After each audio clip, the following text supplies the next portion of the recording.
So, I guess you're the new security guard until we open up in a couple of weeks at least. I'm here to give you some advice regarding your role here at Tubbyland. I'll try to make this quick. I don't want to distract you from your work. Let's see. Right, so it says here that you used to work at a prison as a security guard, which means I probably don't need to brief you on all the legal mumbo-jumbo that goes on with this kind of job. Granted, I don't think this will be anywhere near as dangerous as that, hopefully. That being said, I should get to the actual important stuff. First off, you have your camera system. It should be located on your table somewhere. Probably guessed it already, but you'll be using this to keep track of the building and whatnot, making sure that no one breaks in and stuff. It's really old, but it should still get the job done. And don't be surprised if there's a ton of interference. Still better than having to do early morning exercises anyway, huh? Okay, next, you have the door to your left. Simply press the big red button. It'll cause the shutter to, well, shut. We were gonna put one on your right, but due to budget reasons, we couldn't get a second one. Hopefully that shouldn't be too much of a problem, though. Oh, right. We did have another guard before you. However, according to what we know, he had it a lot easier compared to what you'll probably have to face. It's nothing huge, but just know that the animatronics might activate occasionally. We started turning them back on, and they've been kind of buggy, to say the least. It shouldn't be too much of a problem, but if you see them acting up, don't panic. Anyway, that's all I have for tonight. You'll hear from me tomorrow as well. Good night.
gotta keep going for that pay, right?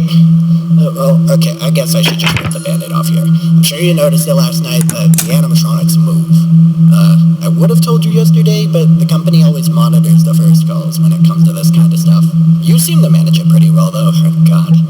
If something happens to you, it's my head on the chopping block. Anyway, I've got some tips for tonight. So, if you go to the repair camera, you'll see a purple robot lying on the ground. From what I know, he'll try to get into your room from the right side. Seeing as you don't have a door there, it's obviously not good. However, the technicians notice that he does seem to temporarily slow down if a camera is turned on in the room he's in. Must be the frequencies or something, but you get the idea. Just stare at him and it'll keep him in place. Hell, you should just be able to stall him the entire time if you're lucky. Also, if you haven't noticed it yet, there's a global music box hooked into the tablet. I think it's supposed to be some kind of show feature or something. I don't know. But what I do know is that it's hooked up to the red one. I don't know if you noticed it, but she doesn't have any eyes, meaning she has to navigate using sounds and such. So I'd highly suggest keeping that music box wound, as it should cause her systems to get confused and make her wander aimlessly as opposed to going to your office. I think that's it for tonight. Tomorrow we'll have that green one on the stage up and running. I'll let you know if anything comes of that tomorrow. Have a good night.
Yo, got some news for you tonight. So, remember how I mentioned the green one on stage last night? Well, he's alive, which is both a good thing and a bad thing. Yeah, he hasn't really been that cooperative with the technicians, to say the least. Okay, look, I know they probably tried to say otherwise, but just hear me out on this. You need to keep him away from you. He isn't like the others. I don't know why the hell they did it, but they gave him access to some kind of building control module. I haven't seen it in action yet, but please, just do as I say. Turn on your tablet and go to literally any camera. It does not matter. I'm not sure if it'll work, but there should be a Stop DYPSI button in the bottom left. If you hold it down, it'll turn on a system that releases spores into the air that only he can detect. Oh, don't worry, it's completely harmless to you. But we do have a very limited supply. They're not exactly easy to get a hold of. Anyways, if you use it in the room he's in, it should cause a complete system reset and make him return to the stage, or at least the party area in general. Just keep that in mind and you should be completely fine. Oh, what else was there? Right! Listen, I've been digging into some of the old files regarding the robots. Something isn't right about those things. I swear I saw one of them staring at me while I was leaving yesterday. I haven't found anything to note yet, but I'll keep you updated regardless. I'm starting to think that this may not have been your best career choice. I'll talk to you tomorrow night. Stay safe, Parker.